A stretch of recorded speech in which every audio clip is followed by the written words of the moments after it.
Welcome to Tea Time with Shaylee and Amber. I'm Shaylee Evans, and I'm a life coach for pets and their people. I'm a truth seeker, and it's my passion to empower others and to give animals a voice along the way.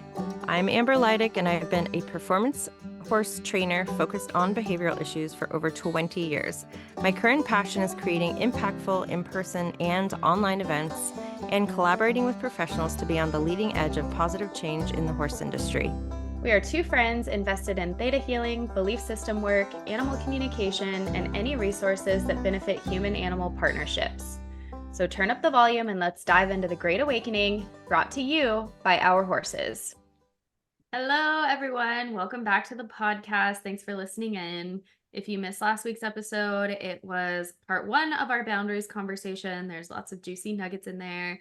Today, we are doing part 2 of the boundaries conversation, and we are starting with the energy of "you're too much," which is my life's story. It's something that I have been working to move past for the better part of my adulthood and truly step into who I am, because I am typically someone who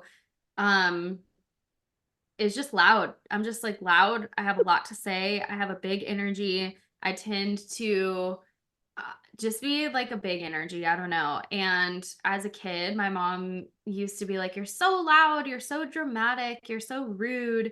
And in the context of boundaries, it's so interesting thinking back of how, and it makes me like relate to our horses too, because I used to give a soft boundary. Like my mom would be like, "Oh, I want you to come over here and do this." And I'd be like, "No, I don't really want to. Can I finish this thought first and then I'll come over?" And she'd be like, "No, I want you to do this now." And I was just the type of kid who would be like, "If you would just wait 5." And I would yell at my mom and immediately go into rage.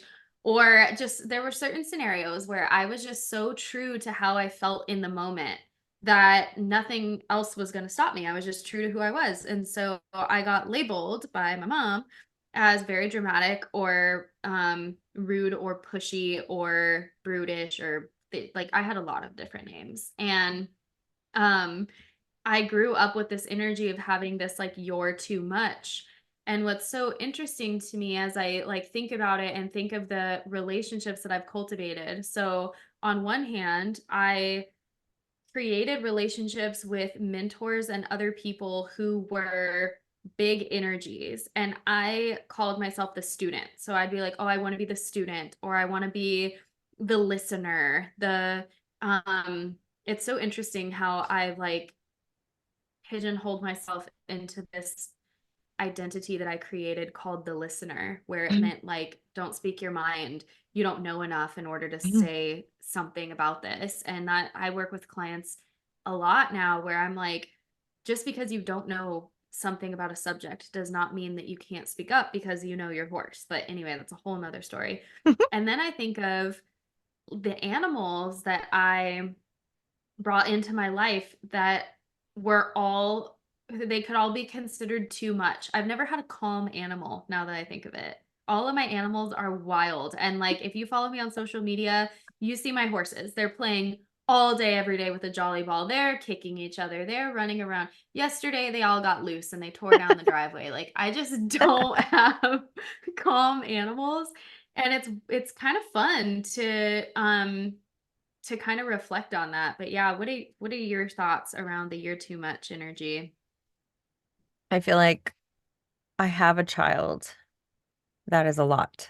And it's interesting that you Yeah, talk you do. about I need a little Taurus. Him and Shaylee are they're buddies. Uh and I know that when I need something done by a certain time, I give him like a lot of warnings and countdowns so that he doesn't feel rushed and he knows that he's got like this window where he can do the things he needs to do, and then and only then can I go and now. And that still pisses him off. So, but also myself growing up, mm, kind of feeling responsible for my mom's experience because she was a single mom and she was young and she was going through, working full time and going to school full time. And it was for me. That's always what was said. This is for you. And if you act up, if you're too loud, if you're too, running around too much, or you're not doing things that create a space that makes your mom happy, then you're too much and you need to be quiet, and girls are to be seen and not heard and all of that. And so, yeah, over the years, just kind of being shut down like that, and knowing that inside of me was someone that had big opinions about things. And I had those conversations inside my head when I would hear I had a lot of arguing going on in the family. I'm just spilling the beans on my family right now. Um, Mhm. you know, the family dynamic was very interesting, and I could sit on the outside of the room and think, oh, I have all the answers. I can see it from an outside perspective. Like I see where everyone's connected, and I see where there's a disconnection, but everyone still wants the same thing. And I always was thinking when I was young, if I could just tell them and they would just listen to me, I actually have a lot of valuable information to share with them. But I was like a small child, so no one was going to Mhm. listen.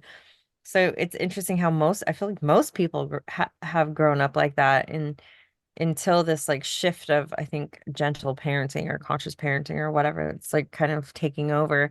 I think most people are raised in that way where your true expression is shut down and seen as misbehavior or seen as bratty. I was always called a brat. I was called spoiled a Mhm. lot. Oh yeah, Because spoiled. yeah, because it was like, no, I have something to say. And I was gonna fucking say it. And, I it was 50-50, and I think it's why I'm not still like that. It's like the part of me that wanted to speak my mind always won. But by the time it was winning, it was because I was like raging about it and like yelling Mhm. about it, instead of having an open space to be heard and letting it come out normal. It was like I would stuff it and stuff it and stuff it until it like just exploded out, and then probably came out like a little asshole. But you don't know all the dynamics when you're little. You don't understand that your people around you are only doing the best they can, and you don't understand that. You just know I'm a little being. I have an opinion and I want it to be heard. And I feel like my boundaries, and we just had a discussion for our barn boundaries private Facebook group that if you guys want to join, the link's in the show notes, about how we didn't really ever get taught about boundaries. Like think about, for anyone who's listening or watching, like, when's the first time you actually even knew a boundary was a thing? Because Mhm. I was saying, I don't think it was till just recently for me that was ever something that even crossed my mind. It wasn't something I knew to do or how to create or what it was, or that I was allowed to have them. Like, none of that existed in my realm. Yeah, you know what that makes me think of too is so like, and I'm thinking about it because my sister's kids are coming home from school and telling her that there's this little girl that is like bullying them or like wanting to do the same things as them. And it's so interesting how a lot of the times parents will be like, you need to learn how to be nice, or you need to learn how to be X, Y, and Z so that you don't offend the other. Like, it's like kids are conditioned to be people pleasers. And it's funny because my sister has always been like someone who is my both of my sis me and my sister have always just been very like one would call us opinionated, but I think we are just very good boundary setters in certain ways. I somehow became a people pleaser. My sister did not.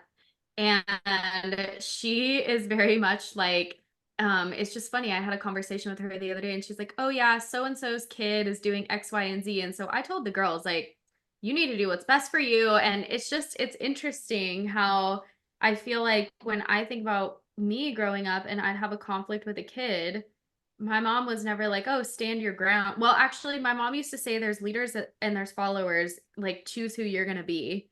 So, but it's funny because like I kind of misconstrued that and I just became like this like very strongly, I guess just very strongly opinionated person. But yeah, I don't remember ever as a kid hearing the word like, "Oh, you need to create a boundary, for your own self." Mhm. It always ends up being so and so did this to me, like especially with siblings. Like me and my sister fought all the time. And it's always like he said, she did this, I did that, and we grow up thinking that the other person made us feel a certain way or made us do a certain thing.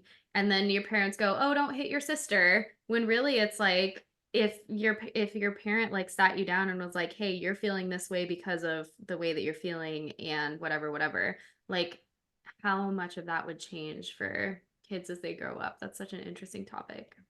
Yeah, and I wonder if it isn't because the child doesn't know how to express themselves, and so it just boils over into hitting.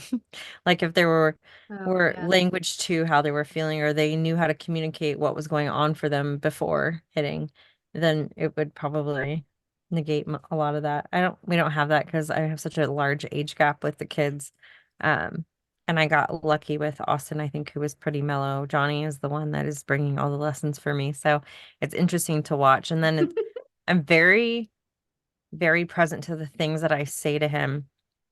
Like this last Friday, I was going out of town and his dad was over on this side of my area. And so it was going to save me about an hour and a half of driving if I met up with him. And so I packed Johnny's bag and, I picked him up straight from school and took him to his dad's. And normally what happens is he comes here and he gets to do certain things and he's very much into routine. It makes him feel stable. And I know that about him. So I was like, I was gonna throw him off. So I packed his bag, packed some snacks, and I was like, okay, he's gonna Mhm. probably be frustrated. He's gonna have a little bit of, whatever about this. But I had negotiated with his dad that he likes to watch videos of other kids playing video games. It's like a weird thing kids do nowadays. I don't let him do it all the time, but he gets a very small amount of time only on Friday. So it's very important to him.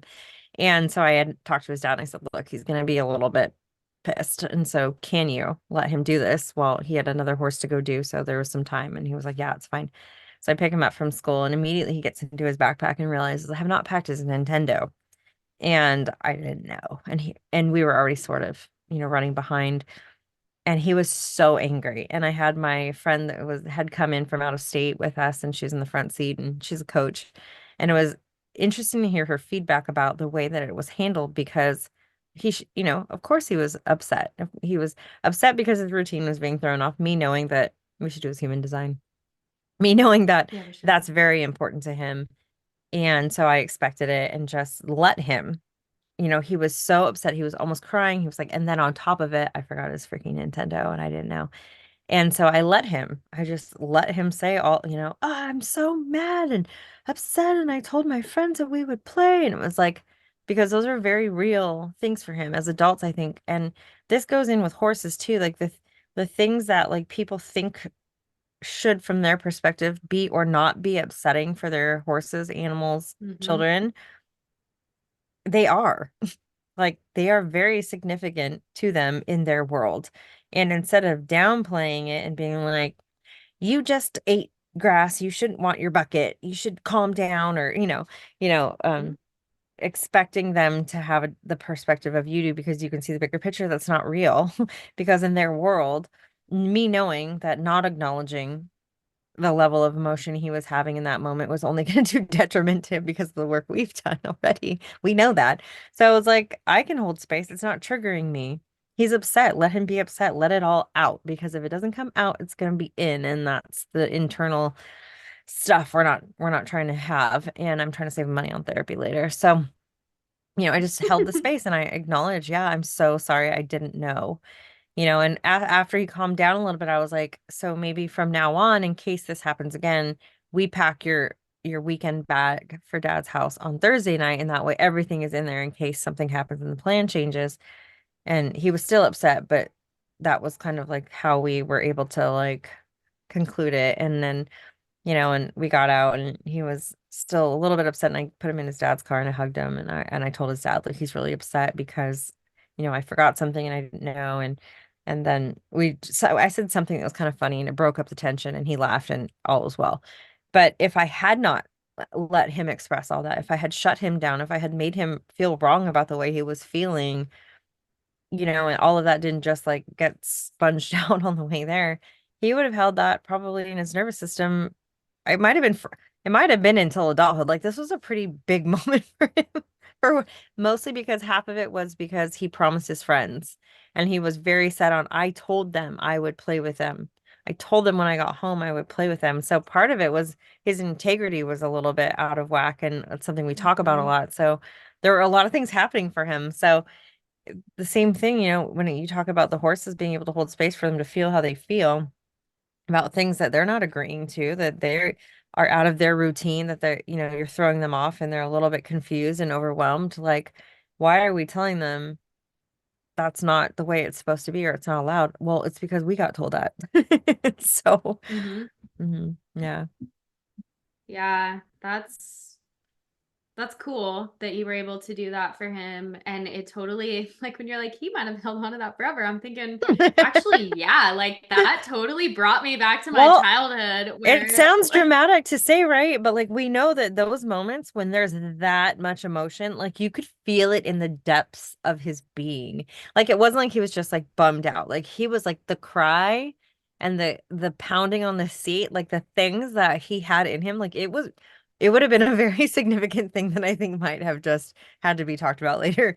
And I don't get to say what's significant and important to him, but I could feel what was happening. And so I was like, but you can't hold the space unless you understand that and you're not triggering your own stuff. And I think that's why this work is so important and these conversations are so important. It's because if you have all that in yourself and you've been shut down and you haven't been allowed to, it's going to trigger you to feel the same way and you're going to want to shut it down because it's very upsetting for you. And hmm. the guilt and the shame about, oh my God, I'm a bad mom. And oh shit, I thought I should have thought about that. And oh, I should have just said this, stick to the routine because that's what is going to make him feel the best. It was like, no, I want to expand his ability to cope in situations that are stressful or not ideal without shutting him down and making him feel like, it's not valid. Um, so I think, yeah, us doing the work is the reasons why, but whether it's kids or spouses or coworkers or, your animals or whatever it is, it all kind of boils down to that piece. And you feel better. And also the next Yeah. podcast we're going to release talks about why. So hold on to that. Oh God, I sometimes I feel like I'm a wise little grandfather snail, and then like sometimes I feel like I'm just very first like a little hatchling in the work because well, one, I like it's like I know these things, right? And it really resonates when you're like you don't get to invalidate someone else's feelings and you don't get to tell like you don't get to decide how they feel and decide what's important to them, decide what's scary, decide what's upsetting. Like that is such a real thing. And I had to have this conversation with myself. And it's so funny how, like, I have started giving myself space to express. So I had like a like full blown temper tantrum yesterday, but this is so embarrassing to say, but like this is where I'm at in my journey, you guys. And I'm just someone who likes to keep it real. So Hip is historically a horse that cannot stand bugs. Like I have to give him the entire summer off. He's inconsolable. He's beyond like he just cannot. And I think part of it is because he has fractured his face twice playing with the other horses and slamming it on a 4x4, and I think he's got some nerve pain, yet the nerve pain is like yet his issue is like seasonal. Like if he doesn't have the overstimulation of bugs, he's a really calm dude. Um and I know that about him. And I've done a lot of internal work around like not taking on that energy. And speaking of human design, I'm someone who like I have an undefined root and I have characteristics of my like chart or my being where I don't have a clear like I guess like understanding or awareness always of like my own fear or my own emotions. So I'm like very like I can take on the emotions of others very easily. So it's interesting to me and now I really want to know like what Johnny's is because it'll be cool to see if like he's kind of that way too. But and we know you're not. So Amber's human design is very much like she's very aware of what her own fears are. She's very aware of what her own emotions are. She's got like the groundedness energy. Thank you, sweet baby Jesus, for that and for placing her in my path. Um, so I bring him out into the arena anyway because I'm like, oh, it's kind of windy. The bugs aren't going to be too bad. There's not even flies out. It's just these little flying ants. And Would you say he flying is, ants? yes, they're That's so disgusting. annoying. I Oh, know they okay. really are Sorry. annoying. At I'm least they don't shocking. bite, but dude. And I texted Justin and I was like, we cannot retire intimacy. These bugs are outrageous. And he's like, I feel that this is in context with one of your horses, most likely Kip. I think that this is an emotional response. And like he totally like responded, like knew I had like a shit time with Kip and was like, okay, we can't just up and move because of your bad experience. But it's so frustrating because Kip gets overstimulated and he like snaps his head around and he'll strike out a front foot and he like can't even walk 2 steps without itching his face on his leg. And he's just so, whatever. And I'm like, oh, I just want to go on just like one little small loop around around the property. Or even if I just, got on you and we like, whatever, like we do whatever, it doesn't, or even I don't even get on you, like maybe we just do a little clicker training. No, he couldn't do anything. And because I have kept myself, and I know for a fact that I have kept myself from expressing emotions the entirety of my life because I was just telling Rochelle, I have like the body of a 90-year-old. Like my muscles are so painful, so sore. I've had endless blood work done for like autoimmune diseases, for Lyme's, for just like so many different things, and most everything comes back negative. And I know that it's like emotion based. And so in those moments, I'm such an internalizer where like I will just get frustrated and I like boil on the inside and I can feel myself like, and this is where I get into like this compulsive thought where I'm like, Shaylee, there's like the devil and the angel, where like the angel is like, you've done so much work. Like you should really like stay calm, take a deep breath. It's okay. Just take him back into the barn aisle. You'll try again another day.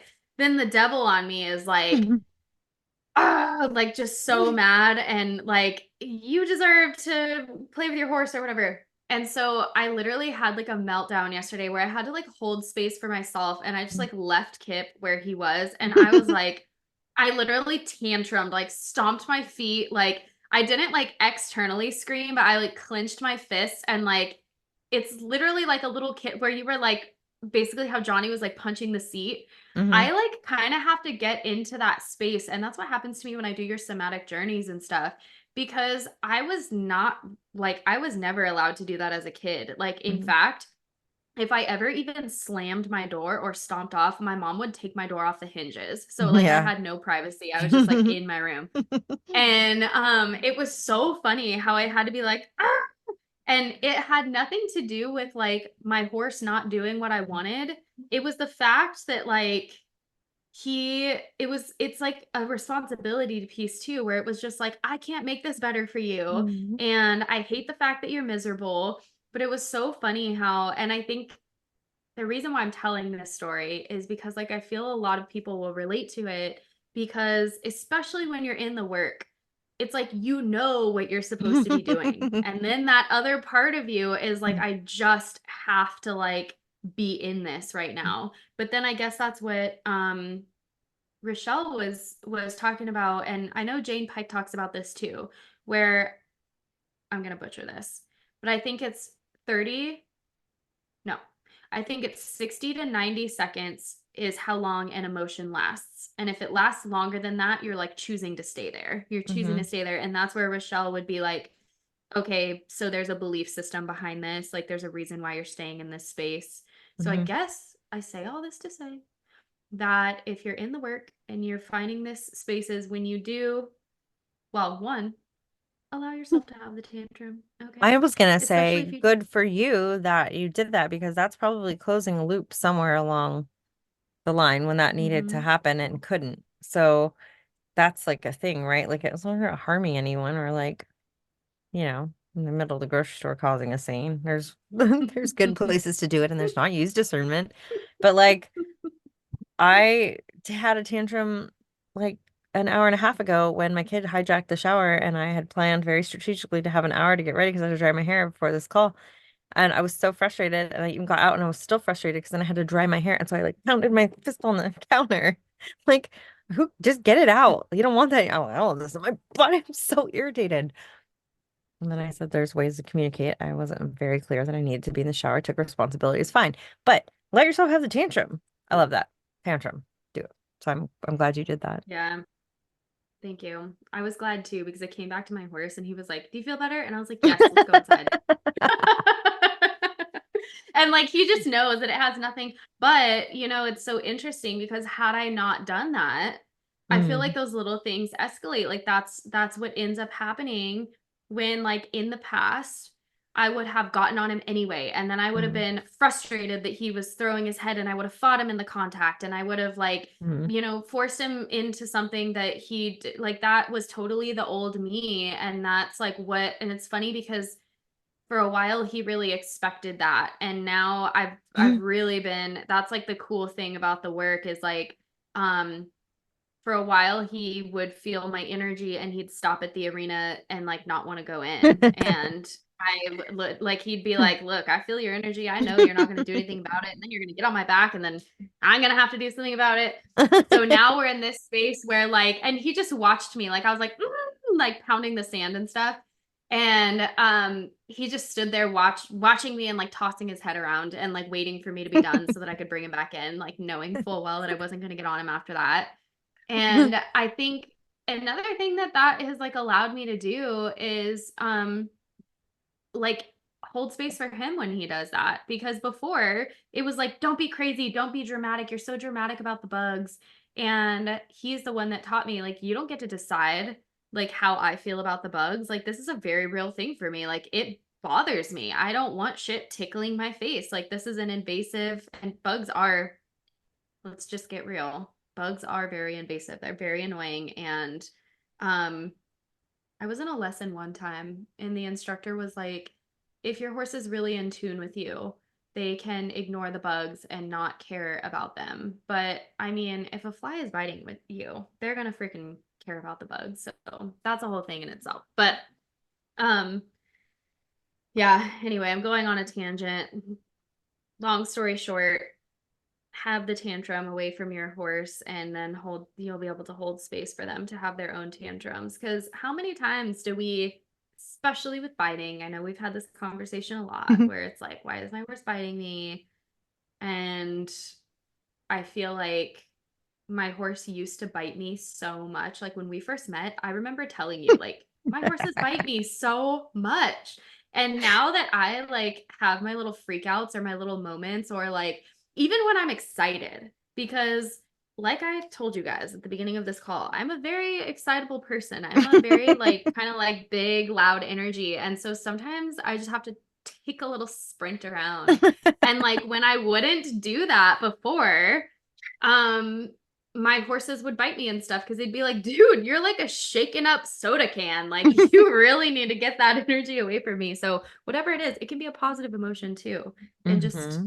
allow yourself to express, I even if like you're at that. a boarding barn.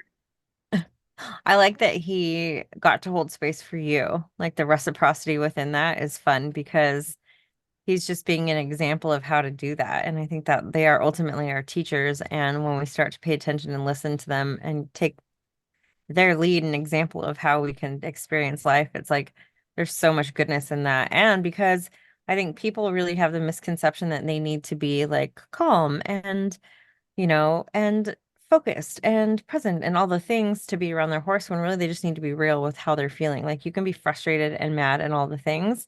And as long as you're aware of it, the horses are super chill. Um, and are Mm-hmm. not worried about coming in because your level of awareness is there. Then you decide what you will be doing based off of how you feel for the day. Like you can't be pissed off and know you're pissed off and then go ride and expect to have a good ride. That's not Yeah. what I'm saying. It's being in touch with like, oh yeah, I'm having a gnarly day, this XYZ. What I'm not going to do is go on and do something really challenging, on my animal and try to Mm-hmm. convince myself that it somehow is going to make it better when it's not. I promise it's not. So it's like feel how you're feeling and then decide. Maybe they just get turned out and maybe I just sit and stay away from them, or, whatever that looks like for you. But I think they like when we know how we're feeling and that we're taking care of our Yeah. own nervous systems separately from them. Because if we don't, it creates confusion. And that has been like, that's been one of my biggest lessons. And also, I've talked to two horses this week that, like, just I can think of where they're like, okay, I'm really confused because your energy's saying one thing and you're saying another. And like, it's just a very confusing process. So, there's this clarity when you kind of allow yourself to express and you take accountability. But also, I think one of the biggest lessons that I feel like I had to really work through um is a lot around ego, which is kind of interesting because I always think of ego as like not necessarily a negative thing, but somewhere where I don't want to be. Like I always want to be like a humble person or whatever. But in human design, ego is defined as like your desire to have something and allowing yourself to have it. Like that's what the ego is. And it can be like material stuff or it can be like whatever, but it's like how like are you someone who is predisposed to like giving yourself what you want and being okay with having material things and stuff, or are you someone who has that undefined? Mine is yours is I can't remember what yours is actually. Mine's undefined and it just makes so much sense for me because I've had to really do a lot of work around like having something like or like wanting to have something and then something happened where I can't have it and that like visceral reaction and I Mhm. think we all get that way where there's like a visceral reaction of like Mhm. when you can't like I want to go for a fucking ride, damn it. Like why can't I have that? But when you really like break it down, it's like I want this from another being, from someone else, because it will make me feel X. So, like, Mhm. I'm looking to achieve a certain emotion. And that's what I love about the work that we're doing because we're like, okay, how can you call your power back? How can you find that emotion within yourself and not have to need X, Y, or Z? I mean, yeah, that's fun. But if you could come to that center first. And Mhm. before, when I was less aware, I would get really angry and I'd be like, I just need to ride you. And I think it circles back to that after all I've done for you conversation because when I think about that, like when you were like, oh, all of this is for you, your mom telling you that as a kid, my mom used to have a spreadsheet. And anytime, I think you guys have heard me talk about this, anytime I didn't do anything that she wanted, she would break out the spreadsheet and talk about all the things she bought for me Mhm. that week and was like, this is all for you. Like, you need to be a good kid. That's so crazy. And I know. And then I start thinking about when I boarded Kip and I used to be like, I'm paying $800 a month after all I do for you, all of these supplements, all this, the least you could do is walk Rock Cannon for me. And that is just so dumb. But it's such an easy mindset to be in when you're raised like that. It's Mhm. crazy. Yeah, and it wasn't necessarily even my mom. It was outside sources, like my grandfather, her dad, and my grandmother and my uncles. So it's interesting that it didn't even come from her, it came from them, Mhm. who sort of raised her too. So yeah, it's just wild when you can look back and see that stuff from like a further away, like zoomed out, like, oh, I see how all of this like ties together. And when you think about being able to set boundaries and you think about how you need to be able to tap into exactly how you feel and what you want and need and validate those things for yourself in order for you to be able to voice those boundaries. It's like such a big step in the entire process. It's like if you can't think of what you need and want and what feels good and what doesn't feel good, and then identify like why you feel like you need and want it. Where is it coming from? Is it coming from fear? Is it coming from frustration? Is it coming from actually this makes me feel really unsafe or it makes me feel, you know, whatever. You can look Mhm. at it and identify and go, okay, now this is someplace I need to say, hey, by the way, you know, this isn't working for me. I need XYZ instead of just either shutting down and shrinking down to be not too much or shifting into just like exploding and bulldozing over people like horses do. I'm both of those actually. Mhm. So There's a going fl through the well, lessons so it's that like I a can teach. fluctuation because I think too, because that's what happens. It's like you are who you are and you start out and you're saying your truths, and then they get shut down and you get told stories around what that means you are or are not, and that how you will have connection or not by being that way. It only takes so long before the pressure builds and it explodes out. So there's that balance of when I can identify something that's happening for me right this moment and honor it for myself, not expect anyone else to do that for me, identify what I need or what I don't need in that moment so that it doesn't reach that boiling point, then that's really like what we're all trying to get to, you know what I mean? Um, Hmm. it's a rough road, but we'll get there. We'll get there eventually. So come join us and talk about it with us. Yep. Um, you guys want to join the barn boundary conversation we are having in a private Facebook group with a little video series and then one live call on the 14th. It's all free and it's just an important topic that I think needs to be talked about. And there's so many people in there. I think there's quite a few people in there now. So I know it's something that needs to be talked about and beliefs about Hmm. boundaries, what boundaries actually are, why we really want to be able to find what those are, identify them and learn ways to put those into our lives in real time. Then join us. You just have to click the link in the bio and not in the bio in the show notes. All right, then we will see you guys later. See you there.